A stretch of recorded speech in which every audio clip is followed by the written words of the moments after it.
Senior citizen ક્લબમાં તમે લોકોએ ફરી એકવાર મને બોલાવ્યો, એ એક મારા ખ્યાલથી અચીવમેન્ટ કહેવાય કે ભાઈ એકનું એક મોનોટોનસ કે ભાઈ આવીને એકને એક કેસેટ ઘસડી જાય છે.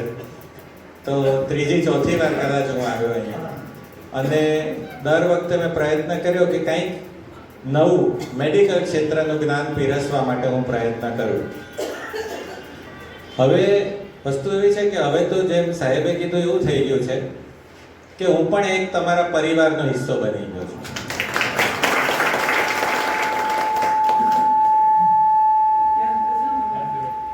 લગભગ નહીં તો મેં તમારા ગ્રુપમાંથી 15-20 જણાના તો ઓપરેશન કરી નાખેલા છે.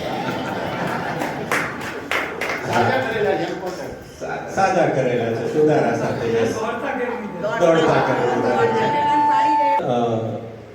મારું એવું કહેવું હતું કે આ વાત અટકેલી હતી કે 15-20 જણના તો ઓપરેશન કરી નાખ્યા, અને ઘણીવાર અહીંયા આવવાનું થયું અથવા તો મારા કોકને કોક કાર્યક્રમમાં તમારામાંથી ઘણા લોકોની હાજરી રહી. એને લીધે એક મેં કીધું એમ કે હું પણ આ એક સિનિયર સિટીઝન ગ્રુપનો એક સભ્ય બની ગયો છું હવે. એટલે એમાં કોઈ બે મત નથી. એટલે અહીંયા આવું આ લોકો ઘણીવાર ઘણી જગ્યાએ અમે લોકો અલગ અલગ હેલ્થ ટોક જેને કહીએ છીએ એ આપવા માટે જઈએ, પણ ત્યારે એમ થાય કે પ્રોફેશનલ વાત છે. પણ અહીંયા આવીએ ત્યારે તો એવું લાગે કે ના ના, આપણે કોઈ બધા કુટુંબના સભ્યો કે ઘરના સભ્યોને સંબોધીએ છીએ એવી જ એક પ્રકારની હૂંફ હંમેશા હોય. Yes, thank you. અને એને માટે એનો શ્રેય તમને લોકોને જાય છે કે તમે લોકોએ મને એટલો અપનાવ્યો છે અને અહીંયા મને બોલાવીને એટલું માન સન્માન અને પ્રેમ આપેલો છે, અને એને માટે હું આપ સૌનો ખૂબ જ આભારી છું. હવે આપણે આજના જે કાર્યક્રમની શરૂઆત કરીએ તો એમાં મારો એક હેલ્થ ટોક છે, અને સાથે સાથે એક ડૉક્ટર સાગર શર્મા અમારે ત્યાં જે એક સ્પાઇન સર્જન છે એમને પણ આપણે બોલવા માટે બોલાવ્યા છે. આઈ એમ શ્યોર એ રસ્તામાં હશે એટલે આવતા જ હશે. મને જ્યારે બોલવાનું કીધું ત્યારે હવે થાય શું કે હું અહીંયા ત્રીજી ચોથી વાર આવ્યો છું, એટલે દરેક વખતે મારે કંઈક તમને નવું પીરસવું પડે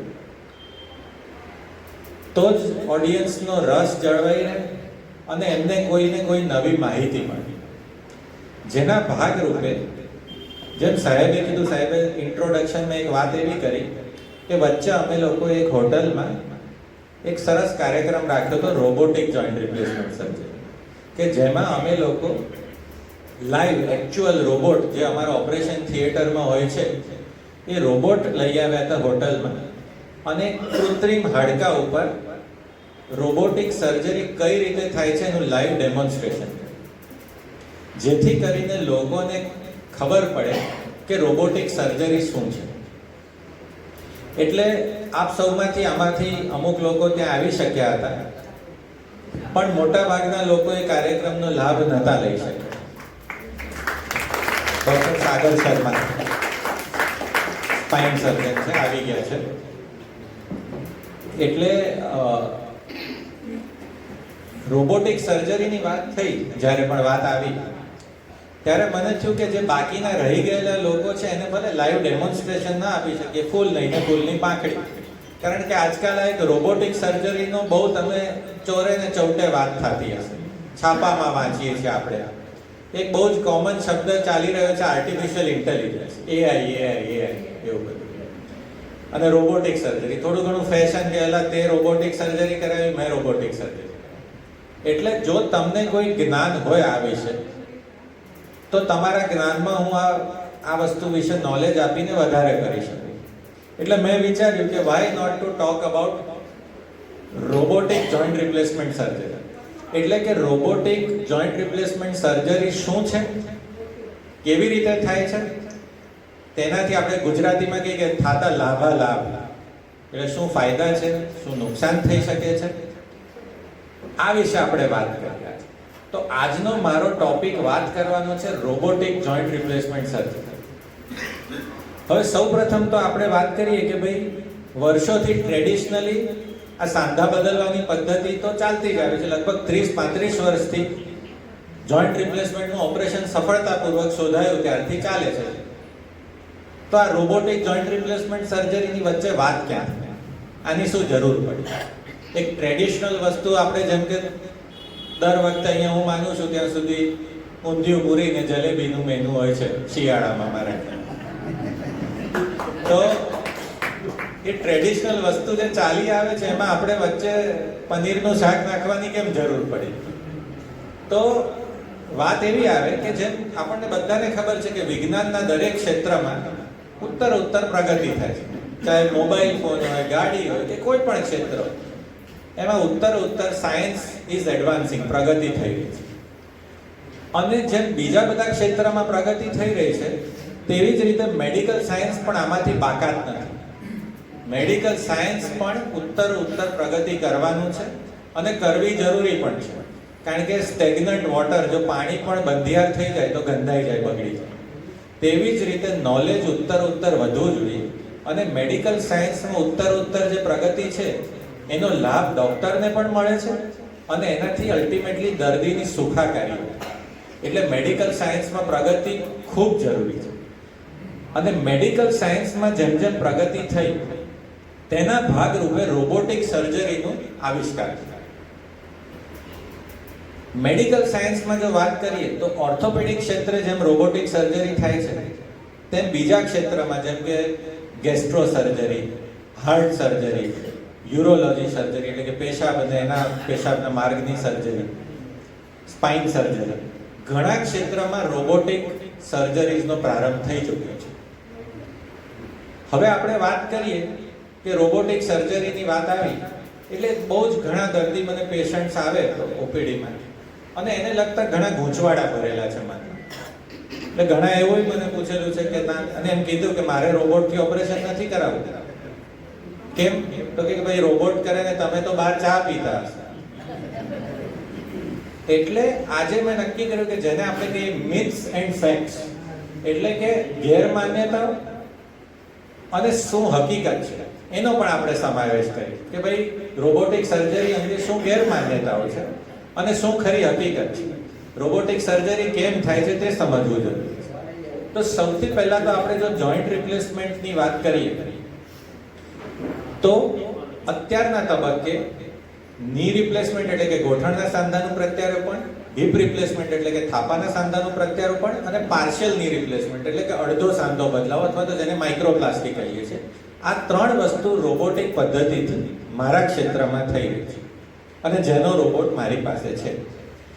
હવે જ્યારે રોબોટની વાત આવે છે ત્યારે સાહેબે કીધું કે આપણા મગજમાં આપણે પરિકલ્પના કરવી પડે કે રોબોટ કેવો હોઈ શકે, કે ભાઈ 8 હાથ હોય ને આમથી નીકળે ને તેમથી નીકળે ને કઈ રીતનો હોય.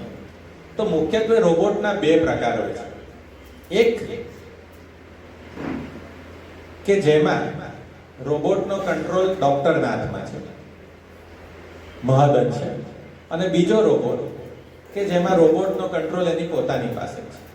તો સૌથી પહેલા તો આપણે સમજીએ કે રોબોટિક સર્જરી કઈ રીતે થાય.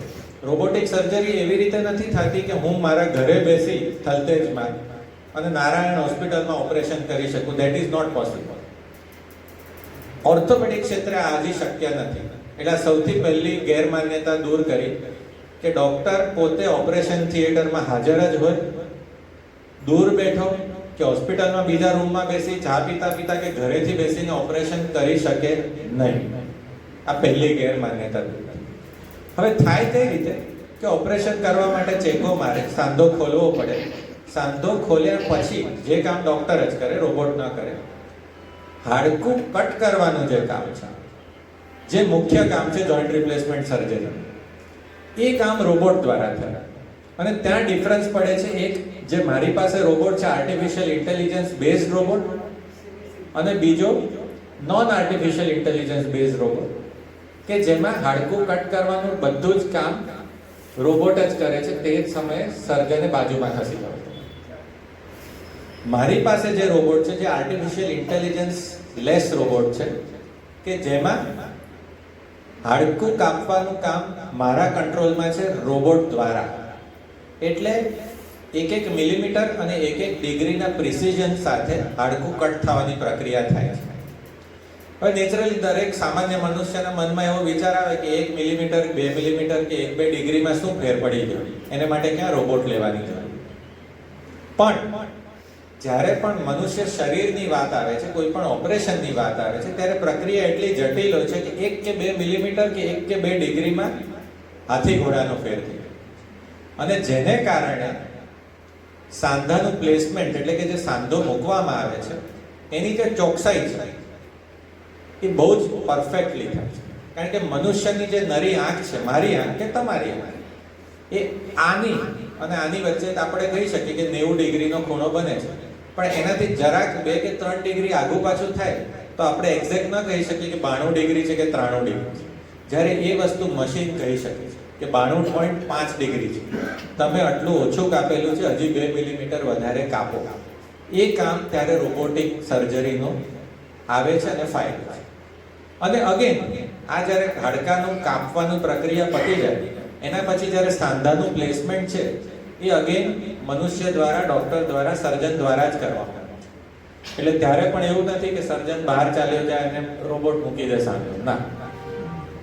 એટલે મેઇન કામ જે છે એક્યુરસી વધારવાનું, એ રોબોટિક સર્જરીથી એક્યુરસી વધે છે. હવે એક્યુરસી વધે, નેચરલી આપણે બધા તો અંતે તો અમદાવાદના, એટલે ફાયદો શું? એક્યુરસી વધી તો બધી તમે ચોપડીની વાત કરી, જ્ઞાન આપ્યું, પણ આપણને અલ્ટિમેટલી ફાયદો શું થાય? તો ફાયદો એવો થાય કે જ્યારે પણ એક્યુરસી વધે કોઈ પણ સર્જરીમાં, ત્યારે સાંધાનું પ્લેસમેન્ટ વધુ ચોકસાઈપૂર્વક થઈ શકે અને સાંધો વધુ લાંબુ ચાલે. કારણ કે આજે પ્રોબ્લેમ એવો થઈ રહ્યો છે, અમે જે ફેસ કરી રહ્યા છે, કે સાંધો નાની ઉંમરે ઘસાવા માંડ્યો છે. 45 વર્ષ 50 વર્ષના લોકોનું ઓપરેશન કરવું પડે છે. તો એમને જિંદગીમાં હું એવી રીતે જો ઓપરેશન કરી શકું કે એક જ વાર કરવું પડે, બીજી વાર ત્રીજી વાર ઓપરેશન ન આવે, 20 થી 25 વર્ષ સાંધો હું ચાલે એવો સાંધો મૂકી દઉં, એવી રીતે મૂકી દઉં, તો એમની જિંદગીમાં બીજી વખત ઓપરેશન ન કરાવવું પડે. ત્યાં આ ટેકનોલોજી એક આશીર્વાદ છે. સાંધાની મૂકવાની એક્યુરસી વધવાથી સાંધાનું આયુષ્ય વધે છે. ઓવરઓલ જોવા જઈએ તો કમ્પેરેટિવલી ઓછો રક્તસ્રાવ થાય છે, સર્જરી થોડીક વધુ ઝડપી બને છે અને પેશન્ટની રિકવરી ઝડપથી થાય છે. મને આપ સૌને કહેતા ખૂબ જ આનંદ અને ગર્વની લાગણી થઈ રહી છે કે છેલ્લા લગભગ 1.5 વર્ષથી 2024ના દશેરાના દિવસે મેં મારે ત્યાં રોબોટિક સર્જરીનો પ્રારંભ કરેલો હતો. ત્યારથી આજ દિન સુધીમાં લગભગ 150 કરતાં વધુ જોઈન્ટ રિપ્લેસમેન્ટ સર્જરી રોબોટની મદદથી સફળતાપૂર્વક પાર પાડી ચૂક્યો છું. અને આઈ એમ શ્યોર કે આપ સૌના આશીર્વાદ અને પ્રેમથી આ આંકડો વધશે. અને આપણે આંકડો એવી રીતે નથી વધારવો કે પ્રોફેશનલી બીજી કદાચ કોઈ ડોક્ટર કે હોસ્પિટલની વાત કરીને એવી રીતે કે ભાઈ બીજા, કારણ કે અમારું તો અનફોર્ચ્યુનેટલી પ્રોફેશન એવો છે કે બીજાના દુઃખમાંથી કમાવાનું છે. પણ જે તે વ્યક્તિને અસર છે, જરૂર છે, એવી વ્યક્તિ સુધી પહોંચી શકે છે. અને એ પણ હું તમને કહું કે ઈસ્ટ અમદાવાદની આ સૌપ્રથમ નારાયણ હોસ્પિટલ હતી કે જેમાં અમે આ રોબોટિક જોઈન્ટ રિપ્લેસમેન્ટ સર્જરીનો પ્રારંભ.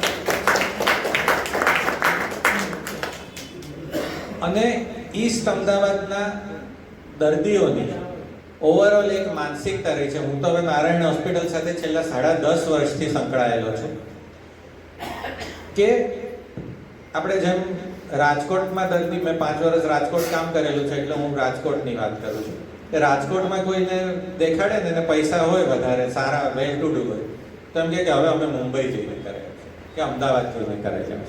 અમદાવાદ કરતા રાજકોટ વાળા મુંબઈ જાય, તમને ન ખબર હોય તો કહું.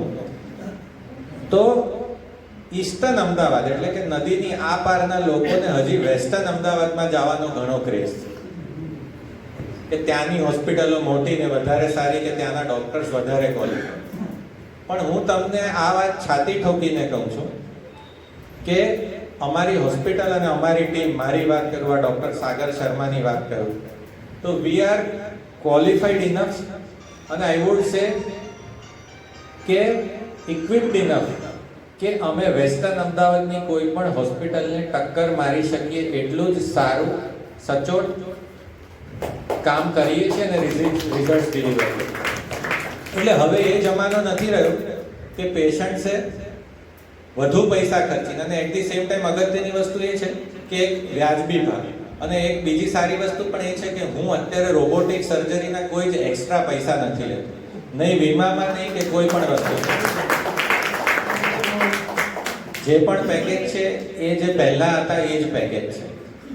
એટલે એક્સ્ટ્રા પૈસા આપ્યા વગર સારી સારવાર મળવા પાત્ર છે. એને માટે આપણે વેસ્ટર્ન અમદાવાદમાં જઈને આંધળી દોટ મૂકવાની જરૂર નથી. ઘણા દર્દી એવા હોય છે કે જ્યાં ત્યાં પછી ઓપરેશન કરાવીને હેરાન થઈ, દુઃખી થઈને પછી પાછા આવતા છે. એટલે મારી આપ સર્વને એટલી જ વિનંતી છે કે હવે નારાયણ હોસ્પિટલમાં આ ટેકનોલોજી અવેલેબલ છે.